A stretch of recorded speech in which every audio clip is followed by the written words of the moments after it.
दोस्तों, आज मैं आपको मुंशी प्रेमचंद की एक कहानी सुनाऊंगी। दो बैलों की कथा।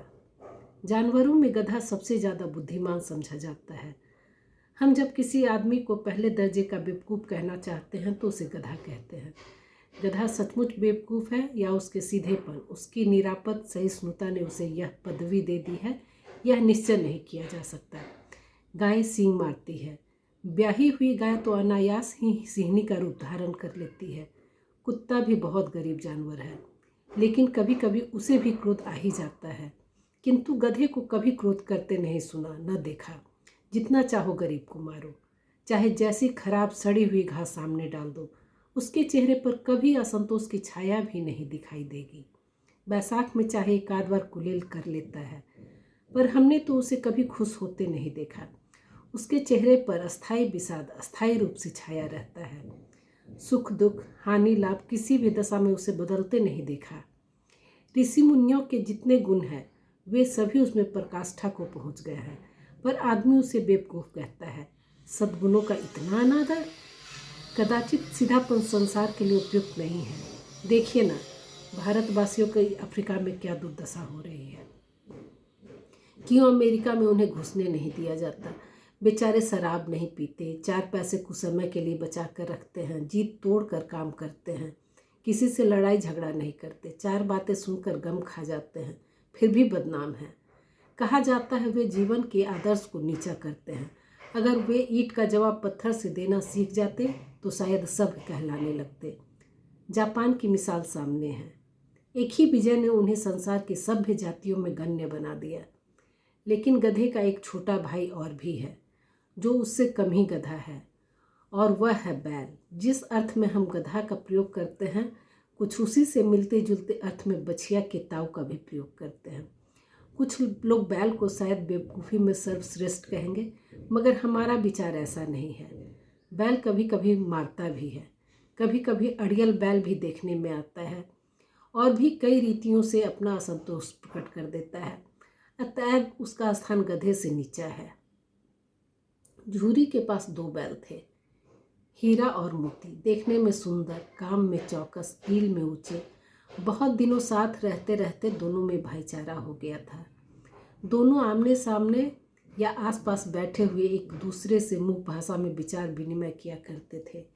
एक दूसरे की मन की बात को कैसे समझा जाता है हम कह नहीं सकते। अवश्य ही उनमें कोई ऐसी गुप्त शक्ति थी जिससे जीवों में श्रेष्ठता का दावा करने वाला मनुष्य वंचित है। दोनों एक दूसरे को चाट कर सूंघकर अपना प्रेम प्रकट करते। कभी कभी दोनों सींग भी मिला लिया करते थे। विग्रह के नाते से नहीं, केवल विनोद के भाव से, आत्मीयता के भाव से। जैसे दोनों में घनिष्ठता होते ही धौल धप्पा होने लगता है। इसके बिना दोस्ती कुछ फुसफुसी, कुछ हल्की सी रहती है, फिर ज़्यादा विश्वास नहीं किया जा सकता। जिस वक्त ये दोनों बैल हल या गाड़ी में जोत दिए जाते और गर्दन हिला हिला कर चलते, उस समय हर एक की चेष्टा होती कि ज़्यादा से ज़्यादा बोझ मेरी ही गर्दन पर रहे। दिन भर के बाद दोपहर या संध्या को दोनों खुलते तो एक दूसरे को चाट चूट कर अपनी थकान मिटा लिया करते। नाद में खल्ली भूसा पड़ जाने के बाद दोनों साथ उठते, साथ नाद में मुंह डालते और साथ ही बैठते थे। एक मुंह हटा लेता तो दूसरा भी हटा लेता था। संयोग की बात है, झूरी ने एक बार गोई को ससुराल भेज दिया। बैलों को क्या मालूम वे कहाँ जा रहे हैं।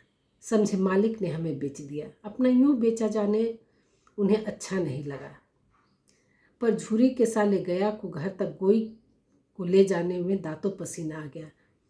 पीछे से हाँकता तो दोनों बाएं दाएं भागते, पगहिया पकड़कर आगे से खींचता तो दोनों पीछे की ओर जाने लगते, मारता तो दोनों सींगे नीची करते हुंकारते। अगर ईश्वर ने उन्हें बानी दी होती तो झूरी से पूछते, तुम हम गरीबों को क्यों निकाल रहे हो? हमने तो तुम्हारी सेवा करने में कोई कसर नहीं उठा रखी। अगर इतनी मेहनत से काम न चलता था और काम ले लेते। हमें तो तुम्हारी चाकरी में मर जाना कबूल था। हमने कभी दाने चारे की शिकायत नहीं की। तुमने जो कुछ खिलाया हमने सिर झुकाकर खा लिया। फिर तुमने हमें इस जालिम के हाथ क्यों बेच दिया? संध्या समय दोनों बैल अपने नए स्थान पर पहुँचे। दिन भर के भूखे थे, लेकिन जब नाद में लगाया गया तो एक ने भी अपना मुंह नहीं डाला। दिल भारी हो रहा था। जिसे उन्होंने अपना घर समझ रखा था वह आज उनसे छूट गया। यह नया घर, नए गांव, नए आदमी उन्हें बेगाने से लगते थे। दोनों ने अपनी मुख भाषा में सलाह की, एक दूसरे को कनखियों से देखा और लेट गए। जब गांव में सोता पड़ गया तो दोनों ने जोर मारकर पगहा तुड़ा डाले और घर की तरफ चले। पगहे बहुत मजबूत थे, अनुमान न हो सकता था कि कोई बैल उन्हें तोड़ सकेगा। पर इन दोनों में इस समय दूनी शक्ति आ गई थी। एक एक झटके में रस्सियां टूट गई। झूरी प्रातःकाल सोकर उठा तो देखा कि दोनों बैल चरनी पर खड़े हैं।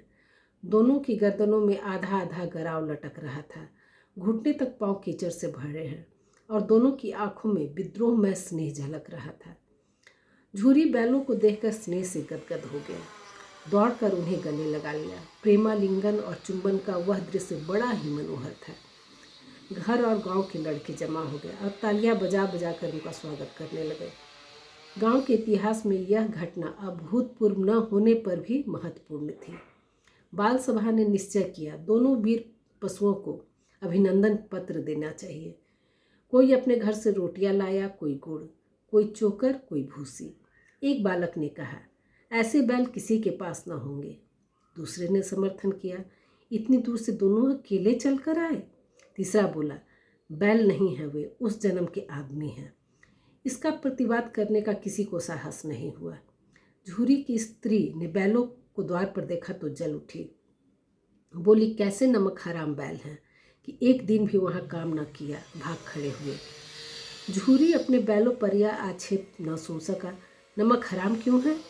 चारा दाना न दिया होगा तो क्या करते? स्त्री ने रोब के साथ कहा, बस तुम ही तो बैलों को खिलाना जानते हो और तो सभी पानी पिला पिला कर रखते हैं। झूरी ने चिढ़ाया, चारा मिलता तो क्यों भागते? स्त्री चिढ़ गई, भागे इसलिए कि वे लोग तुम जैसे बुद्धों की तरह बैल को सहलाते नहीं, खिलाते हैं तो रगड़ कर जूतते भी हैं। दोनों ठहरे कामचोर, भाग निकले। अब देखो कहाँ से खल्ली और चोकर मिलता है। सूखे भूसे के सिवा कुछ न दूंगी, चाहे मर जाए। वही हुआ। मजूर को ताकीद कर दी गई कि बैलों को खल्ली भूसा न दिया जाए। बैलों ने नाद में मुंह में डाला तो फीका फीका, ना कोई चिकनाहट ना कोई रस। क्या खाए? आशा भरी आंखों से द्वार की ओर ताकने लगे। झूरी ने मजूर से कहा, थोड़ी सी खल्ली क्यों नहीं डाल देता बे? मालकिन मुझे मार ही डालेगी। चुरा कर डाला। ना दादा, पीछे से तुम भी उन्हीं किसी कहोगे। दूसरे दिन झूरी का साला फिर आया और बैलों को ले चला। अब कि उसने दोनों को गाड़ी में जोता। 2-4 बार मोती ने गाड़ी को खाई में गिराना चाहा, पर हीरा ने संभाल लिया। वह ज़्यादा सहनशील था। संध्या समय घर पहुंचकर दोनों को मोटी रस्सियों में बांधा और कल की शरारत का मजा चखाया। फिर वही सूखा भूसा डाल दिया। अपने दोनों बैलों को खली चुनी सब कुछ दी। दोनों बैलों का ऐसा अपमान कभी न हुआ था। झूरी ने इन्हें फूल की छड़ी से भी न छूता था। उसकी टिटकार पर दोनों उड़ने लगते थे। यहाँ मार पड़ी। आहत सम्मान की व्यथा तो थी ही, उस पर मिला सूखा भूसा। नाद की तरफ आंख उठाकर न देखी। दूसरे दिन गया ने बैलों को हल में जोता, पर इन दोनों ने जैसे पाँव न उठाने की कसम खा ली थी। वह मारते मारते थक गया, पर दोनों ने पाँव न उठाया। एक बार जब उस निर्दयी ने हीरा की नाक पर खूब डंडे जमाए तो मोती का गुस्सा काबू से बाहर हो गया। हल लेकर भागा। हल, रस्सी, जुआ, जोत सब टूट टाट कर बराबर हो गया। गले में बड़ी बड़ी रस्सियाँ न होती तो दोनों पकड़ाई में न आते। हीरा ने मुख भाषा में कहा, भागना व्यर्थ है। मोती ने उत्तर दिया, तुम्हारी तो इसने जान ही ले ली थी, अब की बड़ी मार पड़ेगी। पड़ने दो, बैलों का जन्म लिया है तो मार से कहाँ तक बचेंगे। गया 2 आदमियों के साथ दौड़ा आ रहा है। दोनों के हाथों में लाठियां हैं। मोती बोला, कहो तो दिखा दो मजा, मैं भी लाठी लेकर आ रहा है। हीरा ने कहा, नहीं भाई, खड़े हो जाओ। मुझे मारेगा तो मैं 1-2 को गिरा ही दूंगा। नहीं, हमारी जाति का यह धर्म नहीं है। मोती दिल में ऐंठ कर रह गया। गया आ पहुंचा और दोनों को पकड़ कर ले चला। कुशल हुई कि उसने इस वक्त मारपीट न की, नहीं तो मोती पलट पड़ता। इसके तेवर देख गया और उसके सहायक समझ गए कि इस वक्त टाल जाना ही भलमनसाहत है। अब दोनों के सामने फिर वही सूखा भूसा लाया गया। दोनों चुपचाप खड़े रहे। घर में लोग भोजन करने लगे। उस वक्त छोटी सी लड़की 2 रोटियां लिए निकली और दोनों के मुंह में देकर चली गई। उस एक रोटी से इनकी भूख तो क्या शांत होती, पर दोनों के हृदय को मानो भोजन मिल गया। यहाँ भी किसी सज्जन का वास है। लड़की भैरों की थी, उसकी माँ मर चुकी थी। सौतेली माँ उसे मारती रहती थी, इसलिए इन बैलों से एक प्रकार की आत्मीयता हो गई थी। दोनों दिन भर जाते, डंडे खाते, अड़ते, शाम को थान पर बांध दिए जाते। रात को वही बालिका उन्हें 2 रोटियां खिला जाती। प्रेम के इस प्रसाद की यह बरकत थी कि 2-2 गाल सूखा भूसा खाकर भी दोनों दुर्लभ न हुए। मगर दोनों की आंखों में रोम रोम में विद्रोह भरा हुआ था। एक दिन मोती ने मूक भाषा में कहा, अब तो नहीं सहा जाता हीरा, क्या करना चाहते हो? एक आध को सींगों पर उठाकर फेंक दूंगा। लेकिन जानते हो, यह प्यारी लड़की जो हमें रोटियां खिलाती है उसी की लड़की है जो इस घर का मालिक है। यह बेचारी अनाथ हो जाएगी तो मालकिन को फेंक दूं? वही तो इस लड़की को मारती है। लेकिन औरत जात पर सिंह चलाना मना है, यह भूल जाते हो? तुम तो किसी तरह निकलने ही नहीं देते। बताओ, तुड़ाकर भाग चले? हाँ, यह मैं स्वीकार करता, लेकिन इतनी मोटी रस्सी टूटेगी कैसे? इसका एक उपाय है। पहले रस्सी को थोड़ा चबा लो, फिर एक झटके में जाती हैं। रात को जब बालिका रोटियां खिलाकर चली गई तो दोनों रस्सियां चबाने लगे, पर मोटी रस्सी मुंह में न आती थी। बेचारे बार बार जोर लगा कर रह जाते थे। सहसा घर का द्वार खुला और वह लड़की निकली। दोनों सिर झुकाकर हाथ चाटने लगे।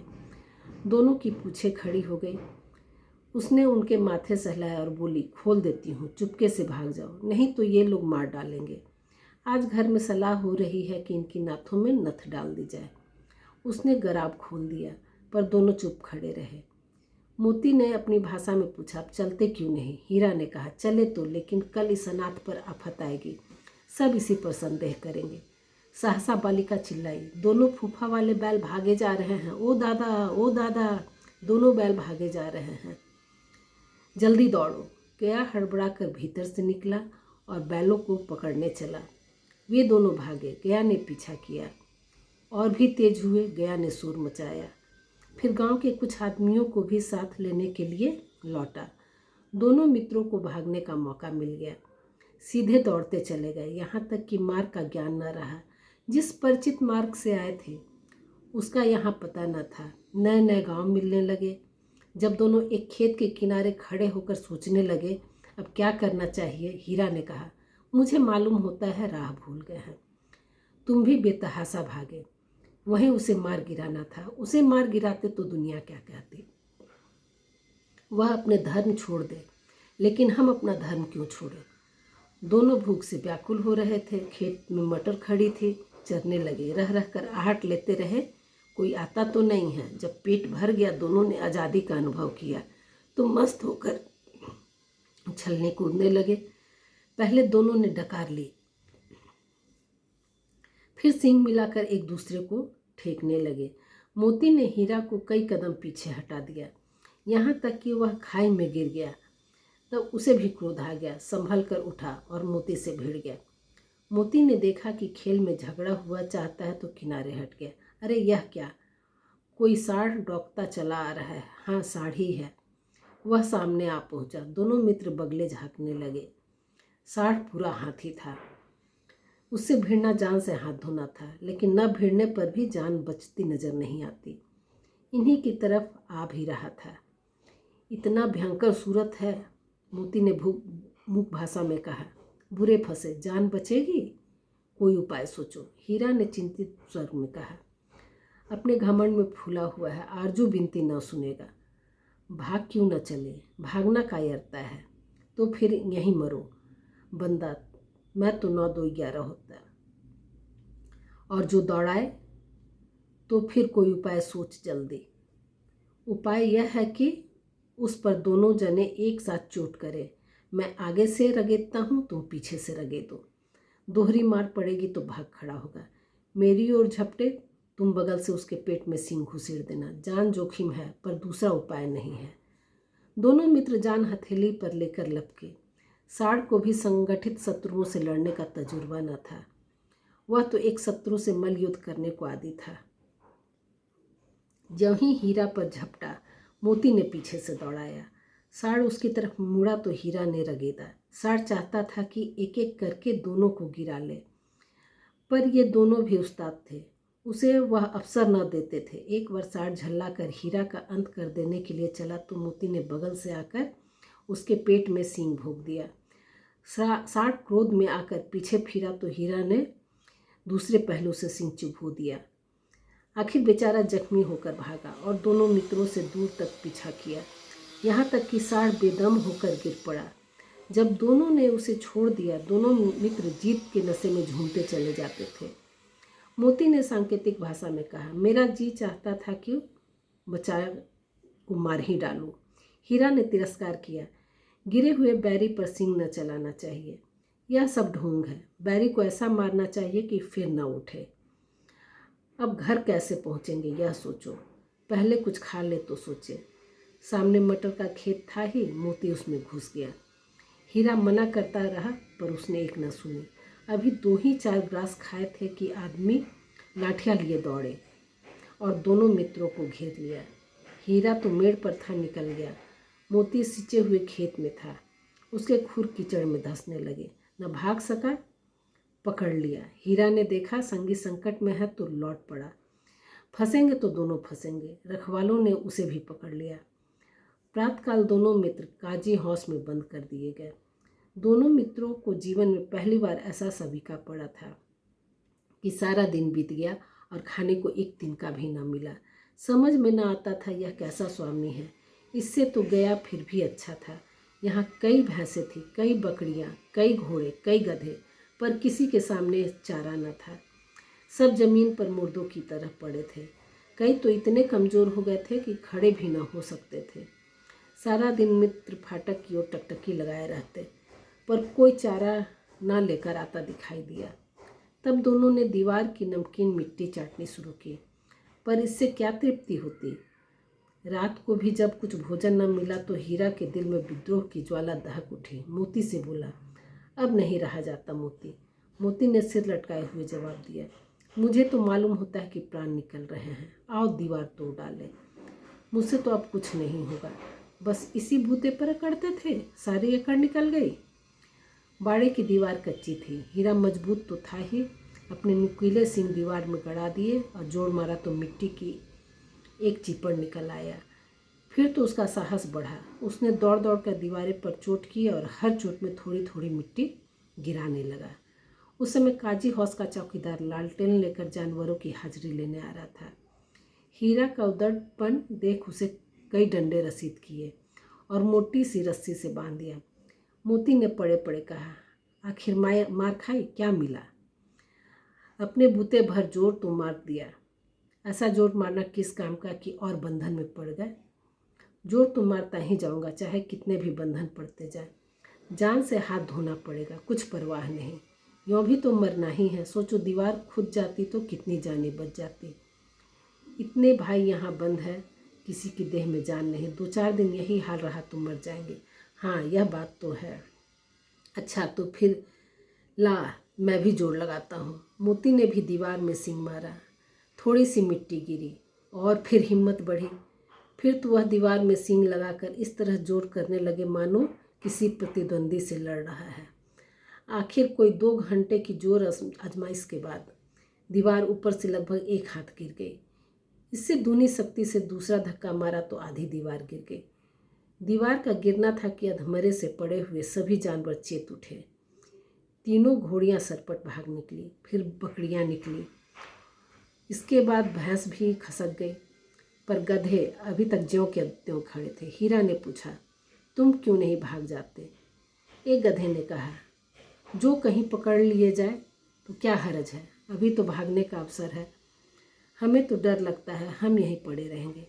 आधी रात से ऊपर जा चुकी थी।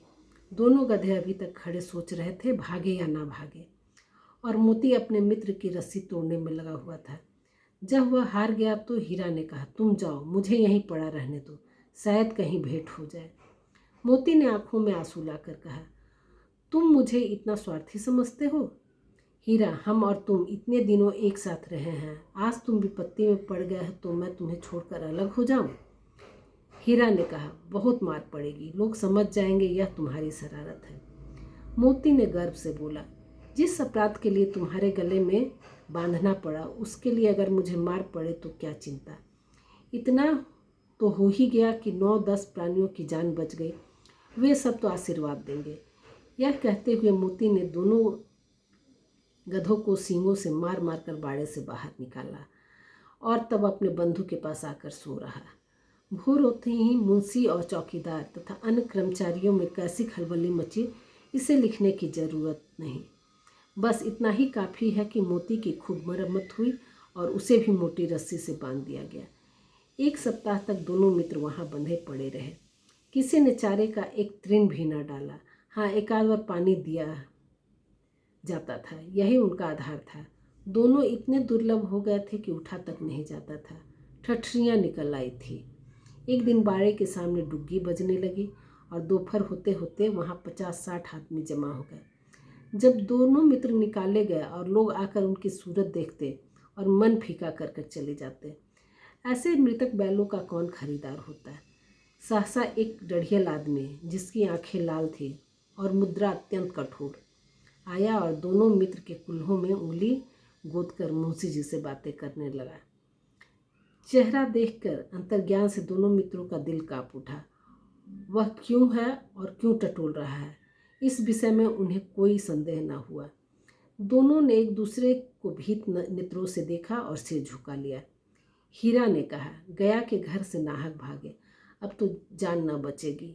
मोती ने श्रद्धा के भाव से उत्तर दिया, कहते हैं भगवान सबके ऊपर दया करते हैं, उन्हें हमारे ऊपर दया क्यों नहीं आती। भगवान के लिए हमारा जीना मरना दोनों बराबर है। चलो अच्छा ही है, कुछ दिन उसके पास तो रहेंगे। एक बार उस भगवान ने उस लड़की के रूप में हमें बचाया था, क्या अब न बचाएंगे? या आदमी छुरी चलाएगा, देख लेना, तो क्या चिंता है। मांस, खाल, सींग, हड्डी सब किसी के काम आ जाएगा। नीलाम हो जाने के बाद दोनों मित्र उस दढ़ियल के साथ चले। दोनों की बोटी बोटी काँप रही थी, बेचारे पांव तक न उठा सकते थे, पर भय के मारे गिरते पड़ते भागे जाते थे, क्योंकि वह जरा भी चाल धीमी हो जाने पर डंडा जमा देता था। राह में गाय बैलों का एक रेबड़ हरे भरे हार में चढ़ता नजर आया। सभी जानवर प्रसन्न थे, चिकने चपल, कोई उछलता था, कोई आनंद से बैठा पागुर करता था। कितना सुखी जीवन था इनका, पर कितने स्वार्थी हैं सब। किसी को चिंता नहीं कि उनके 2 भाई बधिक के हाथ पड़े कैसे दुखी हैं। सहसा दोनों को ऐसा मालूम हुआ कि यह परिचित राह है। हाँ, इसी रास्ते से गया उन्हें ले गया था। वही खेत, वही बाग, वही गांव मिलने लगे। प्रति क्षण उनकी चाल तेज होने लगी। सारी थकान, सारी दुर्बलता गायब हो गई। आह, यह लो, अपना ही हार आ गया। इसी कुएं पर हम पूर चलाने आया करते थे, यही कुआं है। मोती ने कहा, हमारा घर नज़दीक आ गया है। हीरा बोला, भगवान की दया है। मैं तो अब घर भागता हूँ, यह जाने देगा, इसे मैं मार गिराता हूँ। नहीं नहीं, दौड़कर थान पर चलो, वहाँ से आगे हम ना जाएंगे। दोनों उन्मुक्त होकर बछड़ों की भांति कुलेल करते हुए घर की ओर दौड़े। वह हमारा थान है। दोनों दौड़कर अपने थान पर आए और खड़े हो गए। दढ़ियल भी पीछे पीछे दौड़ा चला आता था। झूरी द्वार पर बैठा धूप खा रहा था। बैलों को देखते ही दौड़ा और उन्हें बारी बारी से गले लगाने लगा। मित्रों की आंखों में आनंद के आंसू बहने लगे। एक झूरी का हाथ चाट रहा था। दढ़ियल ने जाकर बैलों की रस्सियाँ पकड़ ली। झूरी ने कहा, मेरे बैल हैं, तुम्हारे बैल कैसे हैं? मैं मवेशी खाने से नीलाम लिए आता हूँ। मैं तो समझता हूँ चुराए लिए जाते हो। चुपके से चले जाओ, मेरे बैल हैं, मैं बेचूंगा तो बिकेंगे। किसी को मेरे बैल नीलाम करने का क्या अख्तियार है? जाकर थाने में रपट कर दूंगा। मेरे बैल हैं, इसका सबूत यह है कि मेरे द्वार पे खड़े हैं। दढ़ियल झल्ला कर बैलों को जबरदस्ती पकड़कर ले जाने के लिए बढ़ा। उसी वक्त मोती ने सिंग चलाया। दढ़ियल पीछे हटा। मोती ने पीछा किया। दढ़ियल भागा, मोती पीछे दौड़ा। गांव के बाहर निकल जाने पर वह रुका, पर खड़ा दढ़ियल का रास्ता देख रहा था। दढ़ियल दूर खड़ा धमकियां दे रहा था, गालियां निकाल रहा था, पत्थर फेंक रहा था और मोती विजयी सूर की भांति उसका रास्ता रोके खड़ा था। गांव के लोग यह तमाशा देखते थे और हंसते थे। जब दड़ियल हार कर चला गया तो मोती अकड़ता हुआ लौटा। हीरा ने कहा, मैं तो डर गया था कि कहीं गुस्से में आकर मार ना बैठो। अब ना आएगा, आएगा तो दूर से ही खबर लूँगा। देखो कैसे ले जाता है, जो गोली मरवा दे। मर जाऊँगा पर उसके काम ना आऊँगा। हमारी जान कोई जान समझता ही नहीं, इसलिए कि हम इतने सीधे हैं। जरा देर में नादों में खल्ली, भूसा, चोकर और दाना भर दिया गया और दोनों मित्र खाने लगे। झूरी खड़ा दोनों को सहला रहा था, वह उनसे लिपट गया। झूरी की पत्नी भी भीतर से दौड़ी दौड़ी आई। उसने आकर दोनों बैलों के माथे चूम लिए।